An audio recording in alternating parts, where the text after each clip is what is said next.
guys, welcome back to Diaktura Channel yang akan membahas seputar dunia perfilman bareng gue Reta di segmen Diari Diaktura Series. Oke guys, gue akan melanjutkan review dari episode ke-8 drama Korea Law School yang menurut gue lagi dimana masa seru-serunya.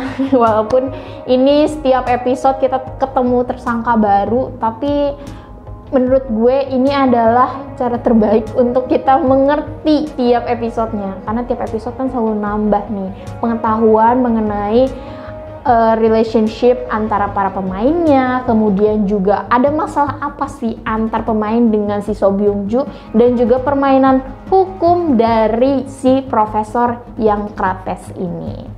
Oh ya guys, sebelum gue mau kupas satu persatu dari motif pemain drama Korea Law School ini, gue pengen ajak kalian untuk klik tombol subscribe yang ada di bawah kalau misalnya kalian belum subscribe, dan jangan lupa untuk nyalain lonceng notifikasinya biar kalian gak ketinggalan info-info update terbaru dari Diaktura.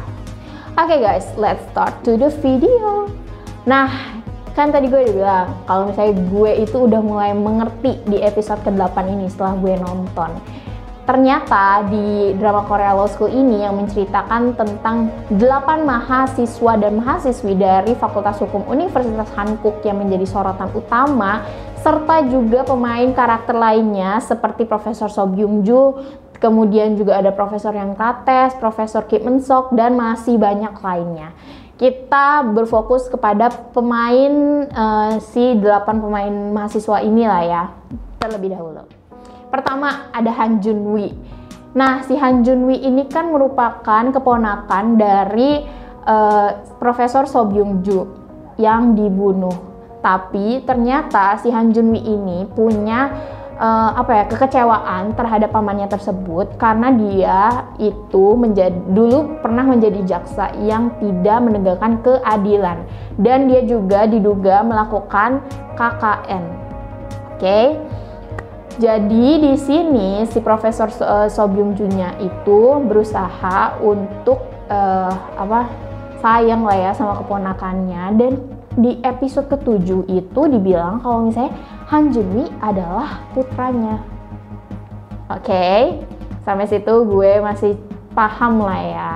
Nah, ternyata si Han Jun Wi yang jadi tersangka di episode kedua ini itu tidak terbukti bersalah, karena ternyata kacamata yang sempat hilang entah kemana itu tidak bersama dengan Han Jun Wi.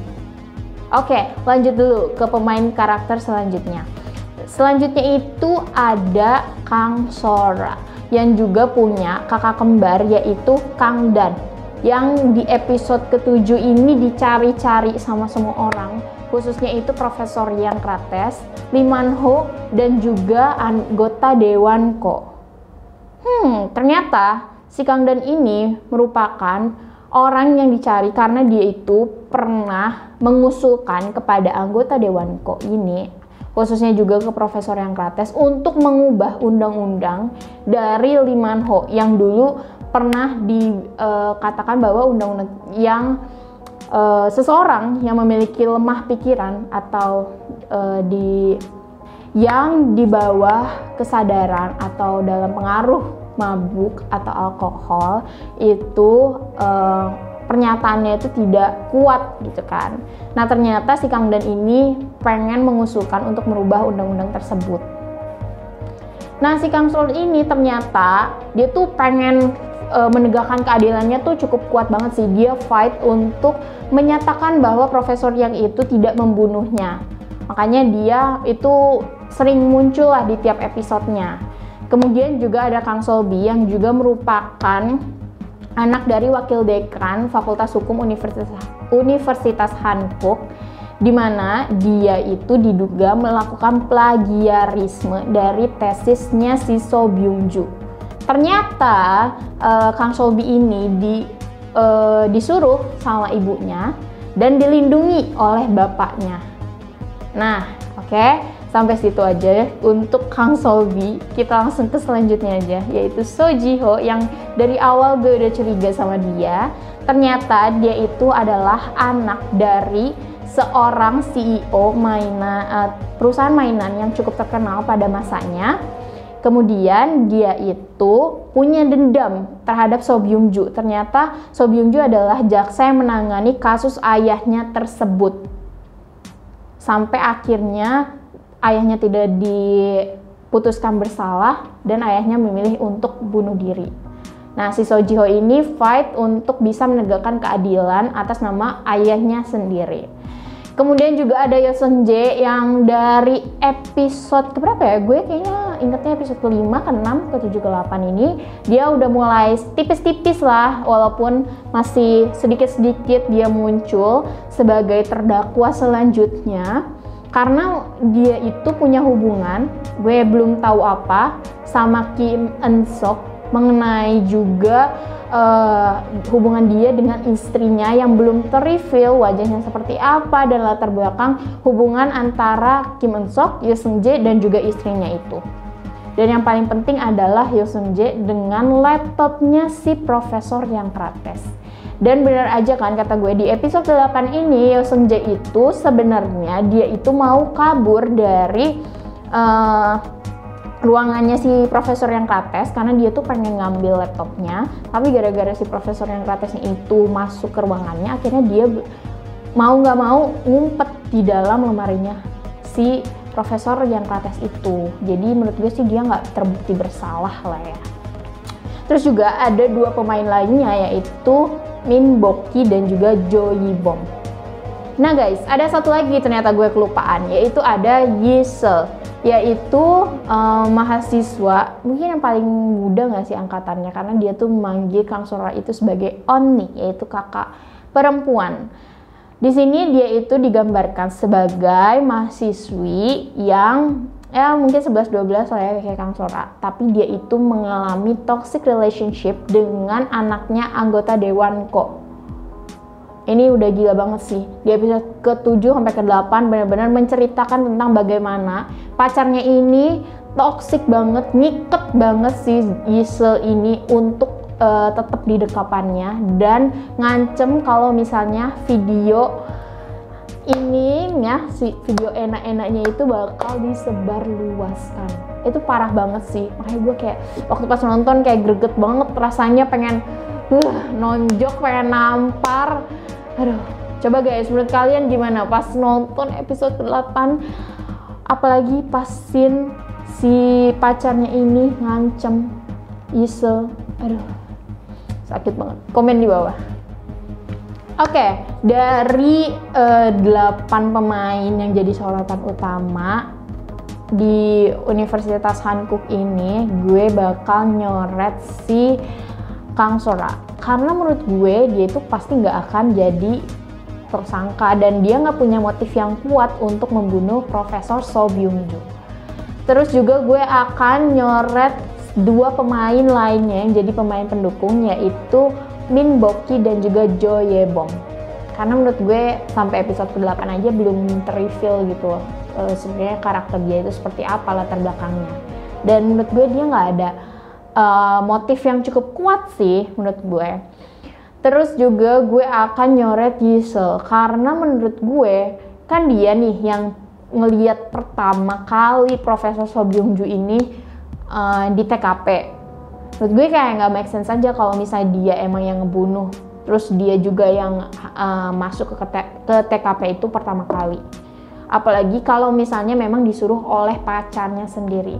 Menurut gue nggak make sense aja, emang ada hubungan apa antara pacarnya dengan juga profesor yang krates? Atau mungkin profesor yang krates itu tidak meloloskan pacarnya ke dalam fakultas hukum Universitas Hankuk itu karena emang kelihatannya dia pokoknya toxic banget deh, gue gak suka banget sama pacarnya itu. Bye banget. Jadi menurut gue Yisel itu enggak. Oke, sekarang sisa 4 lagi nih. Han Junwi, Yoo Seung Jae, So Ji Ho, dan juga Kang Solbi. Menurut gue pengen pindahin si Kang Solbi itu tidak menjadi tersangka. Menurut gue sih enggak, karena dia cuma takut terhadap disertasinya, dan makin kesini tuh dia cuma pemain yang airtime-nya tuh dikit gitu loh, dibanding yang sebelum-sebelumnya membahas tentang disertasi. Jadi sekarang sisa 3 tersangka. Gue masih tetap curiga sama Han Junwi, karena menurut gue dia mencurigakan. Dia itu salah satu pemain yang mungkin main karakter, second lead. Tapi kenapa dia tuh dari episode ketiga kalau nggak salah ya, dari episode ketiga dia cuma memerankan karakter yang kayak udah aja gitu, nggak punya beban, yang dia nggak peduli siapa deh yang mau bunuh pamannya itu, terus juga cuma in relationship, in love with Kang Sora. Menurut gue itu kayak nggak make sense aja sih. Jadi gue masih tetap curiga sama Han Junwi. Kemudian gue juga curiga sama So Ji Ho, karena dia tuh punya motif yang cukup kuat gitu, karena dia pengen ngebalesin dendamnya ayahnya terhadap fakta bahwa Profesor So Byung Ju ini melakukan sesuatu gitu loh terhadap ayahnya. Jadi itu cukup kuat sih menurut gue motifnya untuk dia membunuh.